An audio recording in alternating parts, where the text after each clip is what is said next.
नमस्कार दोस्तों, मेरा नाम है राहुल यादव और आप सभी का स्वागत है इन्वेस्ट राइट की एक नई वीडियो में। दोस्तों, आशा करता हूं आप सभी लोग अच्छे से होंगे, कुशल मंगल होंगे और अपनी इन्वेस्टमेंट जर्नी अच्छे से चला रहे होंगे।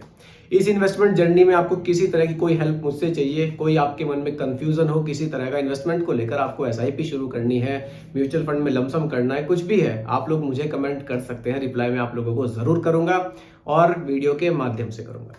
देखिए, कुछ लोग अभी भी मुझे कमेंट्स कर रहे हैं कि सर आप फीस ले लीजिए और रिप्लाई मुझे जल्दी कर दीजिए। देखिए, फीस वगैरह की कोई जरूरत नहीं है। आप एक नॉर्मल सा एक कमेंट छोड़ दीजिए, 2 दिन में 3 दिन में आपका कमेंट पर रिप्लाई मैं जरूर करूंगा, क्योंकि कमेंट्स कई बार देखिए ज्यादा हो जाते हैं। वीडियो में एक दिन में 2 ही बना पाता हूं, तो ज्यादा वीडियो नहीं बना पा रहा हूं, लेकिन रिप्लाई धीरे धीरे मैं सभी को कर रहा हूं। आप मेरी दोनों वीडियोस डेली देखिए, हो सकता है कि आपका कमेंट में कभी भी पिक कर लूं। एक वीडियो मेरी दोपहर के 2 बजे आपको देखने को मिलती है और एक वीडियो मेरी आपको शाम के 7 बजे देखने को मिलती है। बाकी दोस्तों, एक मेरा नया चैनल है कहानीकार राहुल, आप उसको भी फॉलो कर सकते हैं। लोगो आप देख सकते हैं, इस चैनल को भी आप जरूर फॉलो कीजिएगा। यहां पर भी मैं इन्वेस्टमेंट से जुड़ी हुई कुछ कहानियां रोचक आपको सुनाऊंगा। चलिए बात करते हैं आज के कमेंट की। और देखिए, कमेंट से याद आया, एक हमारे चैनल के व्यूवर हैं विजय कुमार जी, परमानेंट उनके कमेंट आते थे, अभी कुछ दिन से कमेंट नहीं आ रहे हैं। तो विजय कुमार जी, आप दोबारा से कमेंट कीजिए यार। आप तो काफी कमेंट मुझे करते थे, आपका कमेंट नहीं आ रहा है। मैं जब भी कमेंट्स पढ़ता हूं तो मुझे लगता है विजय कुमार जी का कमेंट भी आया होगा, लेकिन मुझे दिखाई नहीं दे रहा है आपका कमेंट। आपके हालचाल तो ठीक है ना? बिल्कुल। चलिए, देखिए, डायरेक्टली बात तो मैं सभी लोगों से, व्यूवर से अपने नहीं कर पाता हूँ। कमेंट्स के थ्रू ही बातें होती हैं, लेकिन चलती रहती हैं। किसी दिन मैं सोच रहा हूँ जब कभी आप लोगों से मिलना हो। देखिए, मैं तो उत्तराखंड में रहता हूँ, हरिद्वार में। अगर आप लोग कभी, जो मेरे व्यूवर हैं, परमानेंटली वीडियोस वगैरह देखते हैं, कमेंट्स करते हैं, आप लोग कभी हरिद्वार आएंगे तो आप लोग मुझे जरूर कमेंट के माध्यम से भी अगर बता देंगे तो मैं जरूर आप लोगों से मिलना चाहूंगा। देखिए, आप सभी लोग बिल्कुल फैमिली की तरह ही हैं, क्योंकि सभी लोग से काफी अटैचमेंट मेरा धीरे धीरे बढ़ता जा रहा है। और मैं भी देखिए, जो कमेंट्स आपके आते हैं, कोशिश करता हूँ कि बिल्कुल एक सही तरह से आपको मैं गाइड कर सकूं। चलिए बात करते हैं आज के कमेंट की। आज का जो कमेंट मुझे किया है, एक नाम इन्होंने नहीं लिखा है सर ने। इनका कहना है कि ये 44 की इनकी एज है सर की, 3 लाख रुपए ये लमसम करना चाहते हैं, एसबीआई में ही करना चाहते हैं। तो एसबीआई की कौन से फंड में इनको इन्वेस्ट करना चाहिए, कौन सा फंड 44 की एज में इनके लिए बढ़िया रहेगा? चलिए, और इस कमेंट के नीचे एक कमेंट और भी आया हुआ है, नरेंद्र कुमार जी का कमेंट है। इन्होंने कहा है कि सर आप बहुत ही अच्छी तरह से समझाते हैं, आप तो इन्वेस्टमेंट करवा के ही छोड़ेंगे। जी देखिए, बिल्कुल, मैं तो अपनी तरफ से कोशिश करता हूं कि आप लोग इन्वेस्टमेंट करें। देखिए, इन्वेस्टमेंट आप करेंगे, प्रॉफिट भी आप ही को होगा।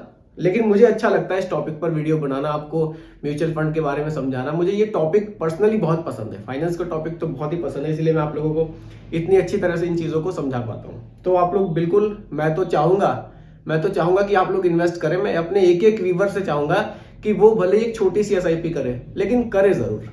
चलिए, नरेंद्र कुमार जी, आपका बहुत बहुत धन्यवाद। चलिए बात करते हैं। आज का जो हमारा टॉपिक है वो है लमसम। एसबीआई का बेस्ट लमसम फंड हमारे लिए कौन सा हो सकता है 44 की एज में? पहले एज में यहां लिख देता हूं। एज है सर की 44 ईयर्स की। लमसम इनको करना है 3 लाख रुपए का। लमसम ये करना चाहते हैं 3 लाख रुपए का। तो कौन सा फंड इनके लिए बढ़िया रहेगा? देखिए सर, म्यूचुअल फंड में डाइवर्सिफिकेशन काफी है फंड्स में। जैसा कि मैं आपको परमानेंटली, अगर आप मेरे व्यूअर हैं तो आप समझ गए होंगे। देखिए, कुछ फंड आपको ऐसे मिलेंगे जिसमें आपको रिस्क कम देखने को मिलेगा, कुछ फंड आपको इसमें ऐसे मिलेंगे जिसमें आपको ज्यादा रिस्क देखने को मिलेगा। दोनों के बारे में मैं आपको बताऊंगा। जौन सा फंड आपको ठीक लगे कि हाँ, मुझे इस फंड में इन्वेस्ट करना चाहिए, मैं इतना रिस्क ले सकता हूं, तो आप उस फंड के साथ जा सकते हैं। और कोई कंफ्यूजन किसी तरह का वीडियो में क्रिएट होता है, आपको कुछ चीज समझ में नहीं आती है, मैं तो कोशिश करूंगा बिल्कुल सिंपली वे में आपको समझाऊं, तो आप मुझे दोबारा से कमेंट कीजिएगा, मैं कमेंट में ही आपका रिप्लाई कर दूंगा। अब देखिए, एसबीआई में ही इन्वेस्ट करना है तो 2 तरह के फंड मैं आपको बताऊंगा। एक मैं आपको हाइब्रिड फंड के बारे में बताऊंगा और एक मैं आपको इक्विटी फंड के बारे में बताऊंगा। दोनों फंड्स में से आप किसी भी फंड के साथ जा सकते हैं। दोनों का जो रिस्क होगा वो दोनों का अलग अलग होगा। देखिए, पहले हाइब्रिड फंड के बारे में समझते हैं। हाइब्रिड फंड क्या होता है? यहां आपका पैसा इक्विटी में भी इन्वेस्ट होगा और डेट में भी इन्वेस्ट होगा। डेट में जो हमारा पैसा पोर्शन, जो जितना डेट में इन्वेस्ट होगा वो हमारा बिल्कुल सेफ रहेगा, वो गवर्नमेंट सिक्योरिटीज में इन्वेस्ट होगा। और जो पैसा हमारा इक्विटी में इन्वेस्ट होगा वो पैसा हमारा हाई रिस्क में इन्वेस्ट होगा, यानी कि वो पैसा हमारा शेयर मार्केट में इन्वेस्ट होगा। तो ये तो होता है हाइब्रिड फंड। और एक आ जाएगा प्योर इक्विटी फंड। उसमें क्या होगा कि हमारा पूरा पैसा शेयर मार्केट में इन्वेस्ट किया जाएगा, तो वहां ज्यादा रिस्क रहेगा। चलिए हाइब्रिड कैटेगरी की अगर मैं बात करूं, हाइब्रिड कैटेगरी का जो फंड मैं आपके लिए लेकर आया हूं वो लाया हूं SBI balance advantage fund. SBI balance advantage fund. अब देखिए ये फंड बहुत ज्यादा पुराना तो नहीं है, 2021 से ही ये फंड चल रहा है, लेकिन अगर आप इसका फंड साइज देखेंगे ना तो चौंक जाएंगे, क्योंकि एसबीआई का फंड है। एसबीआई के फंड पर काफी ट्रस्ट लोग करते हैं और इसका फंड साइज इसीलिए बहुत जल्दी काफी ज्यादा हो गया है। काफी पैसा लोगों ने इस फंड में इन्वेस्ट कर दिया है।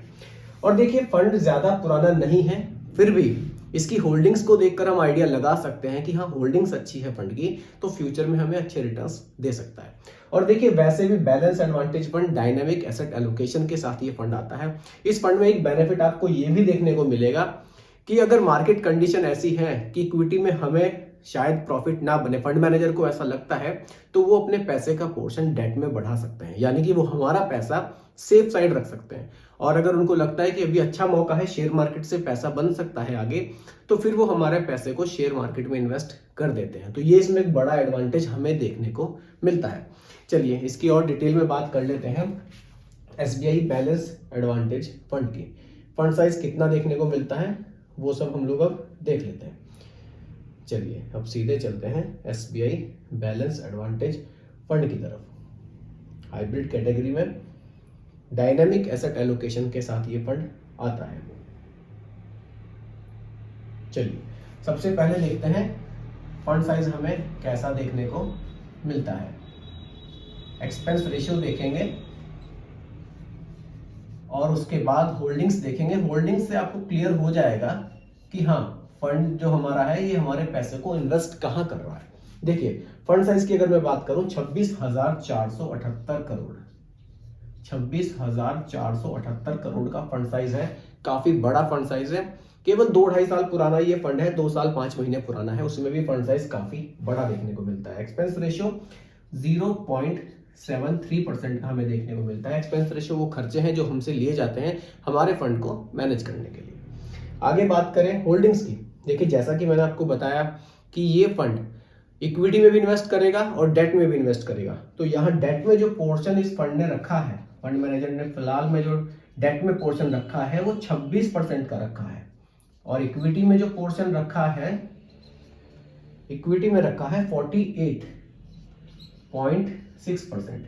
उसके अलावा जो बचता है ये कुछ कैश भी कैरी कर रहे हैं, यानी कि कैश, देखिए कोई भी फंड कैश भी अपने पास जरूर होल्ड करके रखता है ताकि मार्केट कंडीशन को देखते हुए उस कैश को वो इन्वेस्ट कर सके और प्रॉफिट बना सके।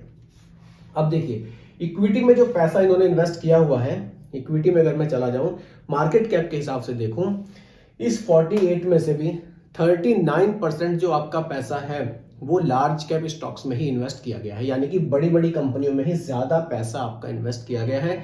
मिड कैप में केवल 6.9% पैसा ही इन्वेस्ट किया गया है।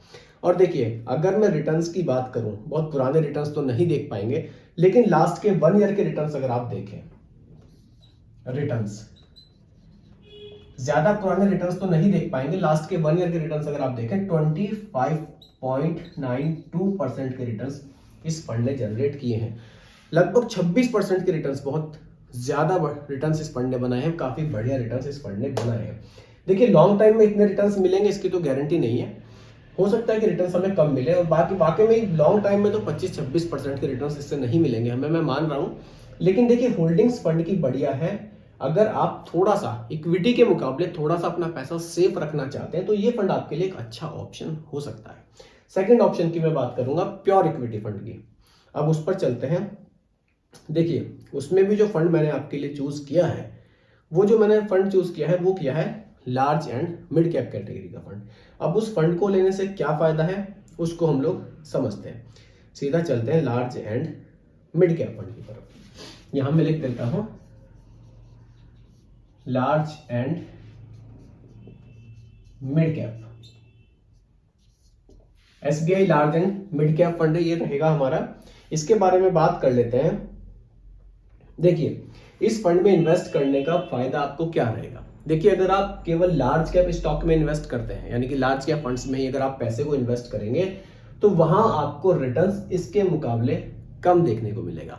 और अगर आप मिड कैप कैटेगरी में पैसे को इन्वेस्ट करेंगे, तो वहां आपको लार्ज कैप का पोर्शन बहुत कम देखने को मिलेगा, वहां आपका रिस्क और ज्यादा बढ़ जाएगा। लेकिन लार्ज एंड मिड कैप में क्या होगा, आपका 35% पैसा लार्ज कैप स्टॉक में, 35% पैसा मिड कैप स्टॉक में, मिनिमम 35 है ये, और बाकी कुछ पोर्शन स्मॉल कैप में भी इन्वेस्ट हो सकता है, या फिर वो लार्ज या मिड में किसी में भी अपने पैसे का पोर्शन बढ़ा सकते हैं। अब देखिए, लार्ज एंड मिड कैप को आप समझिए। यहां पर सबसे पहले फंड साइज ही देखेंगे हम लोग, कैसा हमें देखने को मिलता है। एक्सपेंस रेशियो देखेंगे कितना हमें देखने को मिलता है, और होल्डिंग से हमें क्लियर हो जाएगा कि हमारा पैसा कितना लार्ज कैप में जाएगा और कितना मिड कैप में जाएगा। देखिए, फंड साइज की मैं बात करूं, 18,926 करोड़ रुपए लोगों ने इस फंड में इन्वेस्ट किए हुए हैं। एक्सपेंस रेशियो की मैं बात करूं, 0.8% का एक्सपेंस रेशियो हमें यहां देखने को मिलता है। देखिए, होल्डिंग्स पर आ जाते हैं। सबसे पहले लार्ज कैप में कितना है, मिड कैप में कितना है और स्मॉल कैप में कितना है।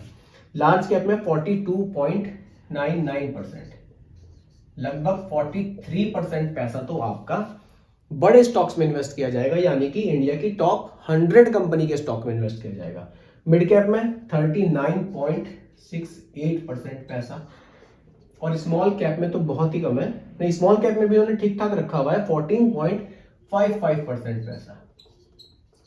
अब देखिए, इस फंड का फायदा क्या होगा। इस फंड में क्या फायदा होगा, आपका 43% पैसा लगभग तो इंडिया की टॉप 100 कंपनीज में चला जाएगा।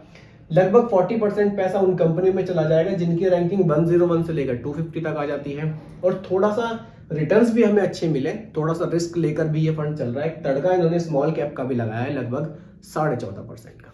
स्मॉल कैप को इसमें रखने से फायदा ये होगा कि रिटर्न्स हमें अच्छे मिल जाते हैं, क्योंकि स्मॉल कैप के रिटर्न्स हमेशा लार्ज और मिड कैप के मुकाबले हायर रहते हैं। अब देखिए, इस फंड के अगर लास्ट के 10 इयर्स के रिटर्न्स की मैं बात करूं, लास्ट 10 इयर्स के रिटर्न्स की बात अगर मैं करूं, वो इस फंड ने बनाकर दिए हैं 18% के 18% के रिटर्न्स इस फंड ने जनरेट किए हैं। और देखिए, लास्ट के 5 इयर्स के रिटर्न्स भी अगर मैं देखूं तो 24% के बनाकर दिए हैं, और लास्ट के 3 इयर्स के रिटर्न्स अगर मैं देखूं तो 22% के दिए हैं। तो फंड बढ़िया है, large and mid cap category का फंड है, रिटर्न्स काफी अच्छे जनरेट ये फंड कर रहा है। और देखिए, अब दोनों में आप कंपैरिजन कर सकते हैं कि किस फंड में कितना रिस्क है। अब आप समझिए, देखिए यहां पर आपका 26% पैसा गवर्नमेंट सिक्योरिटीज में इन्वेस्ट है, यहां ऐसा कुछ नहीं है। यहां इक्विटी में आपका 48% पैसा इन्वेस्टेड है, यहां पूरा पैसा इक्विटी में इन्वेस्टेड है। देखिए, ये सब कुछ डिपेंड करेगा आपके रिस्क लेने की टॉलरेंस। आपकी रिस्क टॉलरेंस क्या है, आप कितना रिस्क इजीली ले सकते हैं, उसी हिसाब से डिसीजन लीजिएगा, तभी पैसे को आप इन्वेस्ट कीजिएगा। कम रिस्क लेना चाहते हैं, थोड़ा सा सेफ रहना चाहते हैं, तो बिल्कुल आप हाइब्रिड कैटेगरी के साथ जा सकते हैं। अगर आपको लगता है कि मैं अच्छा रिस्क लेने के लिए तैयार हूं, कोई दिक्कत मुझे नहीं है, तब आप large and mid cap category के साथ जा सकते हैं। पैसा कितना बढ़ेगा उसके बारे में बात कर लेते हैं। इसके लिए एसआईपी कैलकुलेटर की हेल्प लेंगे थोड़ी सी, फिर देख लेंगे कि पैसा आपका यहां पर कितना बढ़ सकता है। देखिए, 3 लाख रुपए का आपका इन्वेस्टमेंट है, लमसम में 3 लाख का इन्वेस्टमेंट है। रिटर्न्स देखिए, हाइब्रिड कैटेगरी का फंड है, अगर मैं रिटर्न्स यहां पर थोड़े से घटाकर चलूं, मान लीजिए 14% का रिटर्न इस फंड ने आपको फ्यूचर में बनाकर दिया, 15 साल के लिए आपने पैसा इन्वेस्ट किया, तो 3 लाख की वैल्यू 21 लाख रुपए तक जा सकती है। और अगर आपने इस फंड में इन्वेस्ट किया जिसके रिटर्न आपको 18% देखने को मिल रहे हैं, अगर यहां आपको लॉन्ग टाइम में थोड़े रिटर्न घटाकर चलते हैं, 16% भी मिल गया, तो यहां वैल्यू 27 लाख रुपए तक जा सकती है। यही दोनों में मेन डिफरेंस है। यहां वैल्यू 21 लाख रुपए तक आपको देखने को मिल सकती है अगर फंड के रिटर्न्स 14% हम लेकर चलते हैं। इधर अगर हम 16% लेकर चलते हैं तो वैल्यू 27 लाख रुपए तक जा सकती है। पैसों में डिफरेंस है, रिस्क में भी डिफरेंस है। अब ये आपके ऊपर डिपेंड करेगा कि आप कितना रिस्क ले सकते हैं। तो उम्मीद करता हूं कि आपको टॉपिक पूरी तरह से क्लियर हुआ होगा। अब आप सही डिसीजन अपने लिए जरूर ले पाएंगे। बाकी कोई कंफ्यूजन किसी तरह का दोनों फंड्स को लेकर आपके मन में हो तो आप लोग मुझे कमेंट कर सकते हैं। अगर आप डिटेल वीडियो किसी भी फंड की चाहते हैं तो भी आप मुझे कमेंट कीजिएगा, रिप्लाई मैं आपको जरूर करूंगा। बाकी देखिए दोस्तों, रिकमेंडेशन नहीं है, एजुकेशनल पर्पस वीडियो आप लोगों के लिए बनाया गया है। वीडियो कैसी लगी कमेंट्स में जरूर बताइएगा, पसंद आई हो तो लाइक शेयर भी कीजिएगा और मेरे चैनल पर अगर आप नए हैं इसको भी सब्सक्राइब आप जरूर कीजिएगा। बहुत बहुत धन्यवाद।